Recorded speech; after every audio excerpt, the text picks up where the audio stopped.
The video you're about to watch is from the Brand Podcast Summit, brought to you by Lower Street. We're a podcast agency for brands. This was a 2-day event that brought together some massive companies like the New York Times, LA Times, Morgan Stanley, Atlassian, REI, YouTube, Spotify, a ton of companies, all gathered to talk about what has worked for them in podcasting and not worked for them over the last 12 months.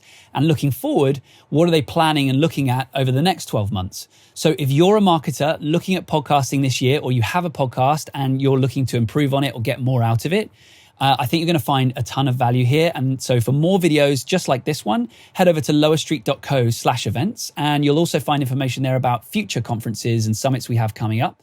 So head over to lowerstreet.co/events. The Brand Podcast Summit. So we're really excited to have Bridget Todd here today. Bridget is the host of the podcast, There Are No Girls on the Internet, which is a really great podcast. It's been around for many years. I actually was first introduced to Bridget in 2018 at South by Southwest during a live show where she was a guest talking about her podcast. So really excited to have her here. She's also the host of the Mozilla Foundation's podcast, IRL, Online Life is Real Life. And the last 2 seasons have been very much a deep dive into AI. So Bridget is very equipped to talk about this, both from as a podcaster and also as an expert in AI. So welcome, Bridget. We are so happy to have you. Thank you for having me. I am so excited to be here. I am going to share my screen and it's going to work perfectly. Give me 1 second. Hello, my name is Bridget Todd. I am so excited to be here for day 2. Thank you so much for having me. I cannot wait. A little bit about me. I'm the creator and host of iHeartRadio's tech podcast called There Are No Girls on the Internet, where we explore the intersection of things like technology, AI, and identity, so like gender, race, class, all of that good stuff. And I'm also the host of Mozilla's podcast, IRL, all about exploring ethics in AI. I'm also currently a research fellow at Berkman Klein Center for Internet and Society at Harvard. And I actually kind of got my start in branded content. I was the executive producer for Refinery 29's culture podcast Unstyled, which was a branded collaboration with the cosmetics company Estee Lauder. So I really love working with brands and marketers to help tell their story and harness the audio space to do that. And I spend a lot of time kind of nerding out about things like tech and AI and podcasting and creative content making. So hopefully I can sort of synthesize and bring all of those things together today. So without further ado, let's get into it. Let's get started, because I am so excited to tell you that AI tools have revolutionized the podcasting industry by effectively replacing human hosts, offering both cost savings and increased efficiency for podcast networks. With advanced AI technology, podcast production is now automated, allowing dynamic voices and personalities to be generated on demand without the need for human hosts to be involved in every episode. So that was a little bit of a stunt. In case you could not tell, that was actually not me. That was created using Riverside, the platform that I use to create and edit my podcast. Their sort of magic AI voice clone. So that's what they think I sound like. Kind of sounds a little bit like me, I guess. I just put the prompt for this talk into ChatGPT, generated some content, threw it into Riverside's voice clone, and that's what came up. So I actually don't think that AI Bridget is going to be taking human Bridget's job anytime soon, but I wanted to start with that because when folks talk about the use of AI in podcasting, to me, that seems to be typically where they jump to, right? Immediately talking about how human podcasters are going to be obsolete. And so I want to push back on that a little bit in this conversation and really talk about some of the ways that AI can be used in podcasting. So today we're going to talk a little bit about who is listening to podcasts. Again, get into this idea of podcasts without podcasters, talk about the ways that podcasters are actually using AI and how it's actually transforming the space, and what that means about why people are coming to podcasts. So if you are a marketing person, you maybe have seen this slide before, but I want to kind of quickly go through it again in case you haven't. So basically, the people who are listening to podcasts are affluent and educated, right? They are people who want to learn. In fact, to learn is the number one reason why listeners say they tune into podcasts. It's slightly higher than folks who say they tune into podcasts to be entertained. So people are coming because they want to learn something. This is important when you think about the use of AI in podcasts, because these are people who are savvy and they're listening with a critical ear. If you've ever made a podcast, you probably know that the kind of people who tune into podcasts are the kind of people who will not be shy about telling you something that you got wrong or telling you something they did not like. They will find your email. They will let you know. So the audience of people who are tuning into our shows are critical, they're educated, they're affluent, they're savvy folks. And so they're not your boomer auntie on Facebook who is going to be impressed by like AI slop images. That is not who is tuning into podcasts. Just to give you a little bit of better of a sense of my background and my work, here is my audience for my show, There Are No Girls on the Internet, and how it compares to the general podcast listenership. It's pretty similar. I would say that it skews a little bit more female and a little younger, just to give you a sense of the audience that I curate and speak to. So when it comes to AI and podcasting, you all have probably heard the exact same stuff that I have heard, right? That AI is going to revolutionize podcasting or explode or blow up podcasting. It's always some like very big, future-facing the claim about how AI is going to really shake up the industry. And what's really clear to me about how this conversation is being curated is that these are people who are poised to make money from AI, talking to, for lack of a better word, suits, right? The people who make the financial decisions at podcasting companies because they want to get in their head that like, you can do this for cheap. You don't even need to pay a human. It's going to be really easy. And the reason why I know that this conversation is really geared toward, not toward the creatives who are making the podcast, the creatives who work in podcasting and audio every day, is because they always go straight to this idea of replacement, right? Straight to this idea of AI being able to replace a human podcaster. It's never really engaging with how podcasters are already harnessing AI to actually transform the space. Here's another example of an AI-enabled podcast studio. This is JellyPod. They say that making a podcast is as easy as just picking your topic, selecting through and picking your AI-generated, host, clicking a button, creating your podcast, drag and drop podcasting. You can create it with a click of a button. Super easy. It's not just startups. Google is in on it too with their tool Notebook LM. I'm not sure how many of y'all have ever played around with this. I will say that this was, in my estimation, the first tool that I saw people being like, oh, this might actually replace the human podcaster because it's that good. Like it really does sound like a human. So in case folks don't know, Notebook LM is a tool by Google where you can put any information that you want, whether it's copy and paste text or a PDF or whatever, into Notebook LM, click a button, and they will generate a pretty realistic sounding podcast with two people summarizing and talking about that topic. I'll give you a little bit of a demo. So this is just the talk, the blurb that we put together for this talk that you're in right now. I put this into Notebook LM, and this is what it came out with. Okay, so AI, right? It feels like it's changing everything around us. Yeah, totally. It really does. And naturally, podcasters are, maybe a little curious or maybe even a little nervous. Yeah. Like, how's this all going to affect what we do? Right. I mean, it's a huge topic. Yeah.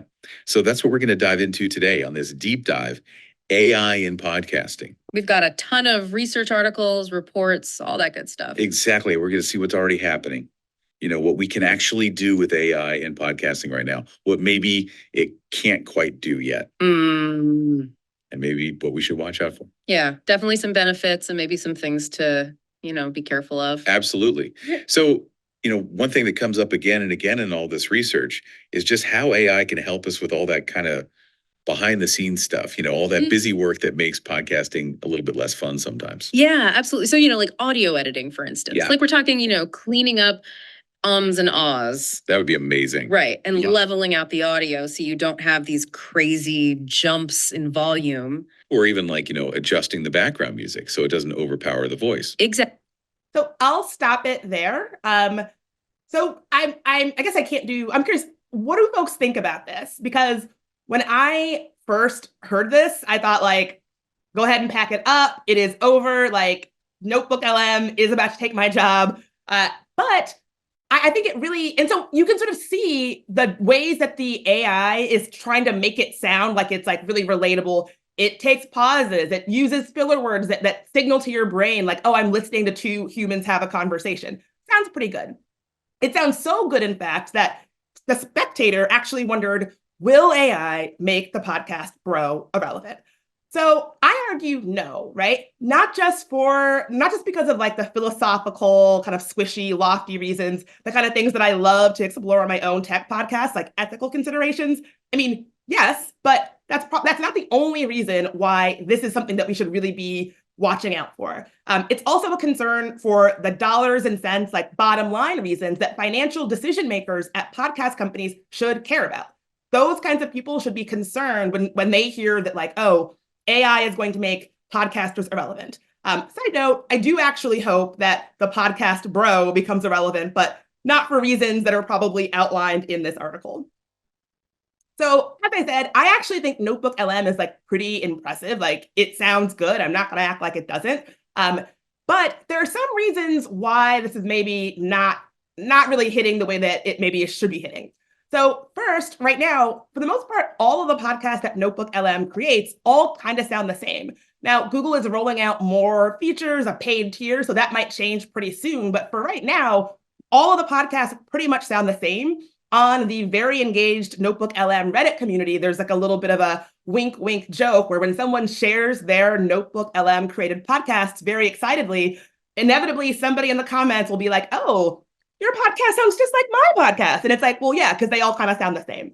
The biggest use case that I have found people using Notebook LM for right now is actually not podcasts. It's summarizing dense information. So let's say that you've got a textbook on risk management that you've got to read for the big meeting to give a presentation on, and you just can't get through it. You could put the PDF of that textbook into Notebook LM, and it would generate a pretty decent sounding, like pretty pleasant to listen to podcast breaking down what you need to know. That seems to be the biggest use case for Notebook LM right now.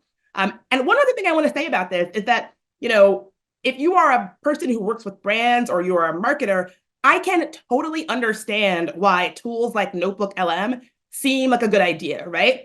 It's super fast, it's pretty cheap. You just copy and paste your brand marketing documents into Notebook LM, hit a button, and boom, you've got a podcast.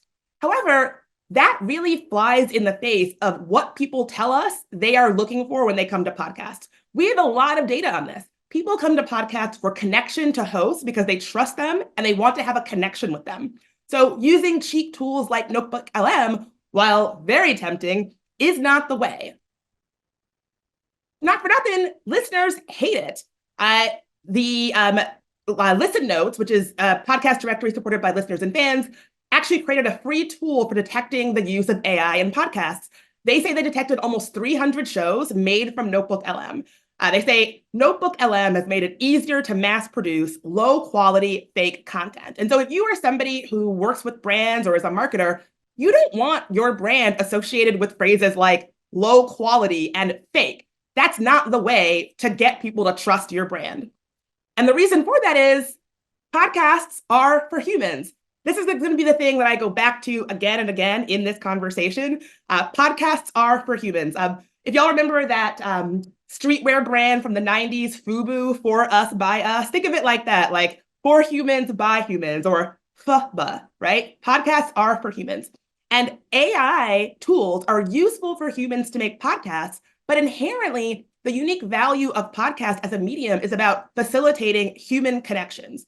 Another way to think about this is I'm a huge music fan. In the 70s and the 80s, when things like beat machines and electronic music technology was being rolled out, a lot of human musicians were really upset. They would actually boycott radio stations if they played music that used synthesizers and beat machines because they were worried that those machines were going to take their job. They'd be out of a job. All music would be made 100% electronically. Now, obviously, that didn't happen. What actually did happen was that creative, future-forward humans figured out ways to use technology to help their human creative content, right? And so even today, people are clear that they don't want to listen to music that is created entirely by AI and by technology. They want humans in the mix somewhere. So think of AI the same way, that it is a tool for humans to create things. So I want to talk a little bit about how I've been using AI and how some things that AI could be used for that are good, but some ways that it's kind of not really working out so great for me. So the first thing that I use AI for in my podcast is first pass editing and sound improvement using tools like Studio Sound and Descript, right? I've actually had pretty good success with this. It's pretty quick. Whatever the algorithm is that helps clean up background noises and make audio sound sharper, I think it's really working out well. However, on the flip side, something that I have not found AI to be such a great use case for is things like story editing and storyboarding. This doesn't just matter for like beautifully produced narrative podcasts. It also matters for just chat style podcasts, right? Even good chat style podcasts still are edited for story, right? They still have a beginning, middle, and end. There's still some sense that where you started in the conversation is different from where you ended in the conversation, and there's some intentionality as to why that is. I have found to be not so good at figuring out a good way to do that. And part of that is because that relies on human qualities, things like understanding subtext, nuance, humor, references, all of those kinds of things that AI is not so good at, but that humans have in spades. So that should really be our job as the human. Another use case that I have found AI to be fantastic for are transcripts, show notes. I've also heard of folks putting their scripts into things like ChatGPT and generating a newsletter so that they can have another stream of content from their podcast. All great use cases. I use Otter AI to get transcripts for my podcast, and it makes editing really quick.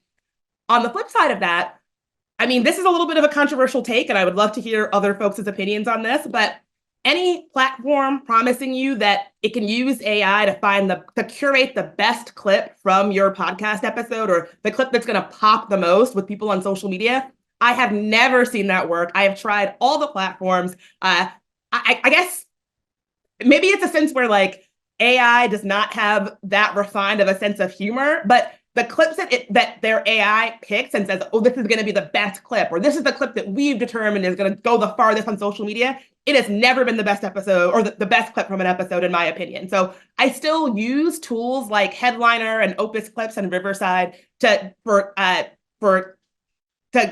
pull clips for social, but I'm going in as the human and curating what is the best clip. And then I'm using their AI to do like captions and actually make the video, right? So that's the curation is my job as a human. Another great use case that I found is voice clones for things like assembly cuts. When I'm doing sort of like more narrated, polished podcasts, I don't want to have to go into my podcast booth in my apartment every single time our writer or editor wants to see how something sounds. And so they will use a voice clone to sort of see how something sounds, as opposed to me having to re-record it every single time. So that's been really useful to come up with things like assembly cuts. I also use it for very minor pickups. I'm talking about, a lot, like maybe a sentence or a word here or there. I will use Riverside's voice clone that opened my talk. I can tell that it doesn't sound, that it's not me, but I've never had anybody say like, I don't think that's you. So if a client reaches out to me and says, hey, we need one minor pickup and I'm out of town or not, can't get back to my booth, I will use Riverside's voice clone, but more than just like a word or a sentence or two, too much. The thing that I was the most excited about when it came to using AI in podcasts is voice clones for ads. I had this fantasy that I could be like on a beach somewhere or hiking in the jungle somewhere. Someone could reach out and say, hey, we need this ad. And then at the push of a button, I'd be able to create one. Not so. Voice clones are no good for ads. And honestly, think about the relationship that you are trying to curate with the brands that come to you that want to do ads, or the brands that you're collaborating with.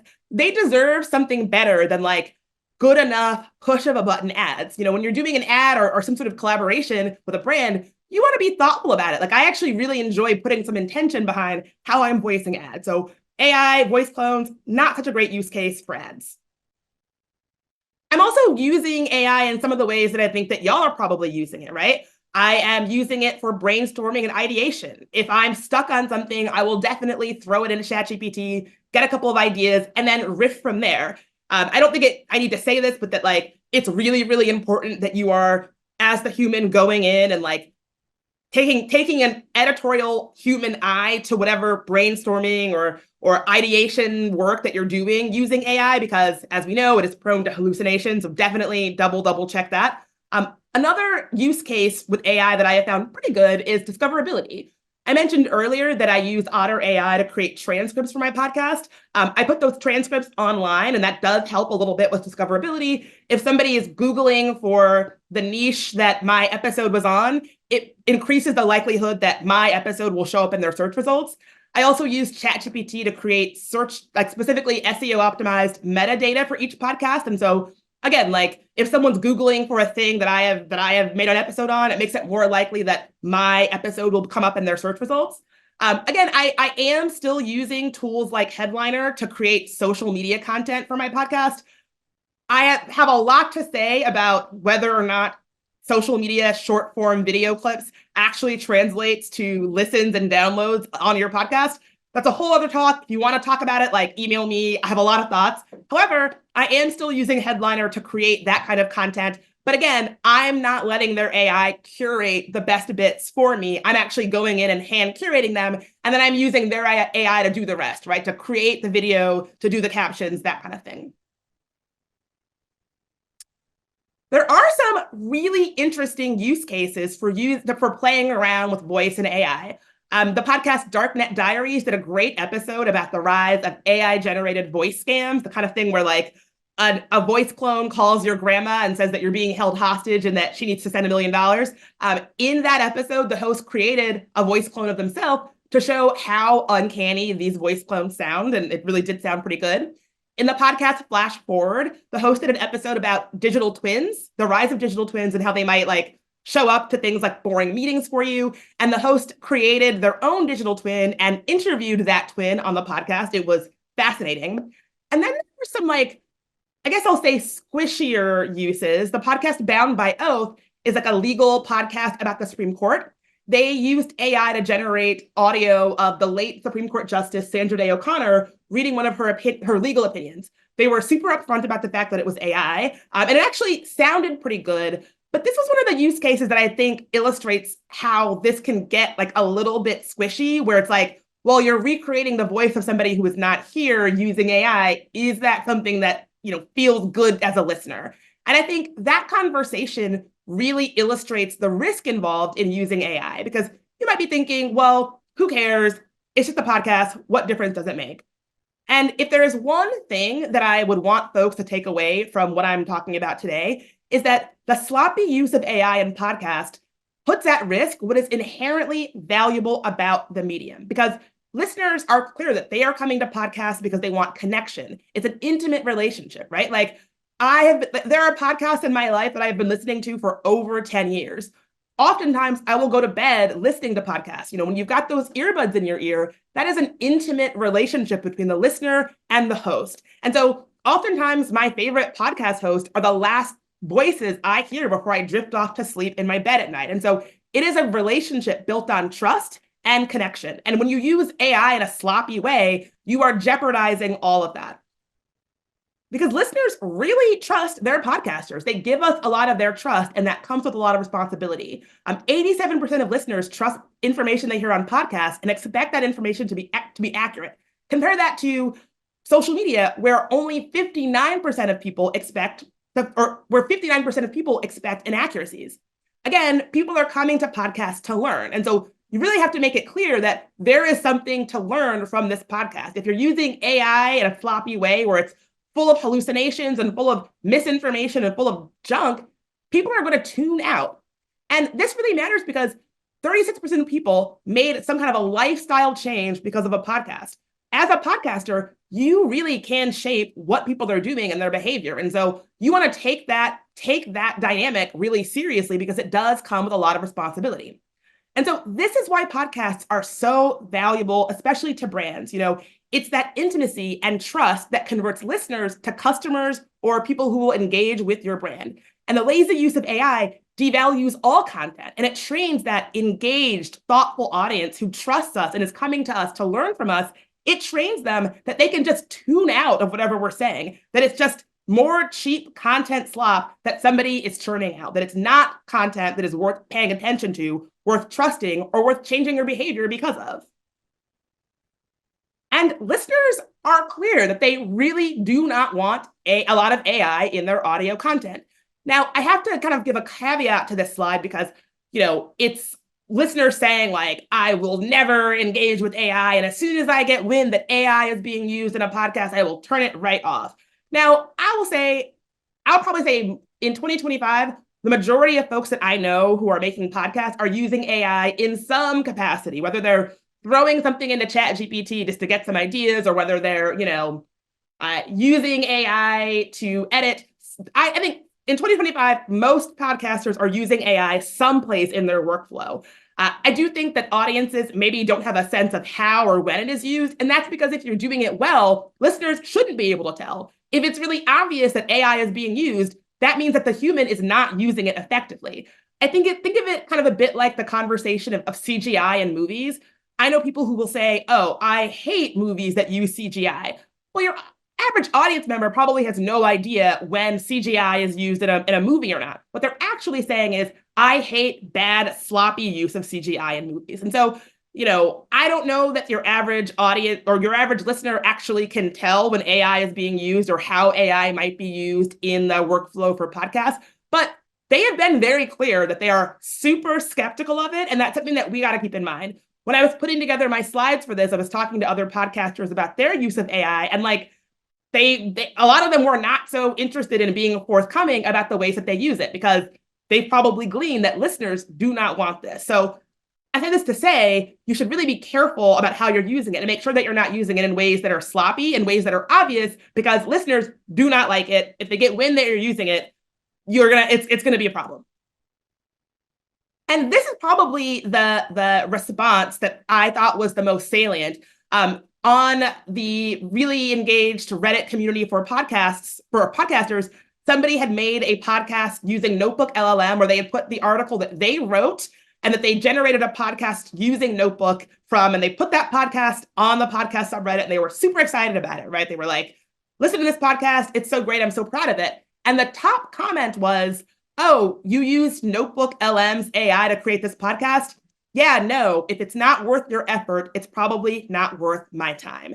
And I think that's really the main takeaway here, is that, if it wasn't worth it to a human to sit down and work on something, why would you ask another human to give that piece of content your time? You're really signaling that, yeah, this is not something worth paying attention to. This is not something that you're going to get any kind of real takeaway from. And listen, people are busy. People who listen to podcasts don't typically listen to just one. They listen to an entire ecosystem of podcasts. There's a lot of content out there. Why would somebody give you their limited time if you've already said, this was not worth my effort to actually put together? And that's because, say it with me now, podcasts are for humans. But remember, for humans by humans. Listeners want podcasts made by humans. And so that's my big takeaway from all of this, is that it really matters. Having that human creativity behind audio content really matters, not just for all the ethical, squishy reasons that I love to get into on podcasts, but for dollars and cents reasons. You do not want to alienate this audience that is so connected and so interested in learning from you and engaging with you by sloppy use of AI. And that is my spiel. Thank you for your time. These are the podcasts that I currently have in production right now. Please check them out. And again, I love nerding out on all of this and also talking to marketers and brand folks. And so please keep in touch if you have questions. I would love to hear them. My email is btodd@law.harvard.edu. And I will stop talking now. Thanks so much. Thank you so much, Bridget. This was amazing. This was so helpful. I feel like I learned a lot, and I can see in the chat that lots of people are agreeing with me. So this has been great. Let's just jump in with some questions. As a reminder to the audience, if you have any questions, please throw them into the Q&A, and I will make sure that Bridget sees them. To start, we have sort of a specific question, but I think it will be helpful to anyone who's listening. What are some of the AI prompts that you're using when you talked about using ChatGPT for your metadata and for your SEO? What are the prompts that you're asking of ChatGPT to get that accomplished?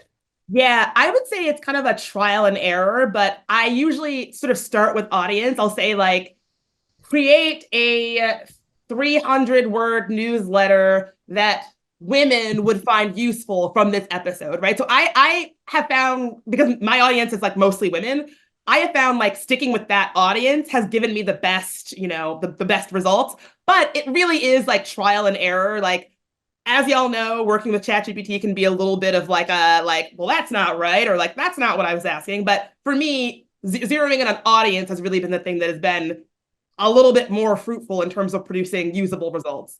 Oh, I'm sorry. Actually, there was one thing I wanted to add that I forgot to say in my spiel, which is that even though I was talking about some of the like kind of commonplace use cases for things like ChatGPT, it only really gets me like all of these AI tools really only get me like 80% of the way there. And so I still have to go in as the human and like correct things or be like, oh, that's not right. And so really ask yourself, like, is this is this a good use of my time? Am I making a good time decision? Could I be doing something else if I'm spending a lot of time like correcting ChatGPT when it gets something wrong? Yeah. Yeah, I found that ChatGPT for myself is really helpful for overcoming writer's block, where like if I can just sort of like free flow write my notes into ChatGPT, then actually that gets me quite far and gets my notes down on paper. And then oftentimes I don't even really use what it generates. It's just like a way to get past that block a lot of times. So That's the same way yeah, I'm I totally agree. Yeah, totally agreed. We have another question asking why you use Otter AI for your transcript if you use Descript for studio sound and it does transcripts too. Is Otter AI better for SEO, or is there like some other added benefit to Otter AI? Oh, the answer is kind of boring. Just that like Otter AI is what I started with. I started using Otter AI before I was using Descript, and like it's just what I was most comfortable with. That's probably not a very good answer, but it's just like the learning curve was less because I had already been using it for a while. And I will say Otter, I thought was like that was like the first tool that I was like, this is amazing. And so I really have a little bit of a like emotional connection with it. That sounds weird, but you know what I mean. Yeah, no, totally. That makes total sense. Um, Another question that we have, and then I think maybe we have time for one more after this, maybe. Has AI changed your creation and editing time? Does it help you deliver more content in less time?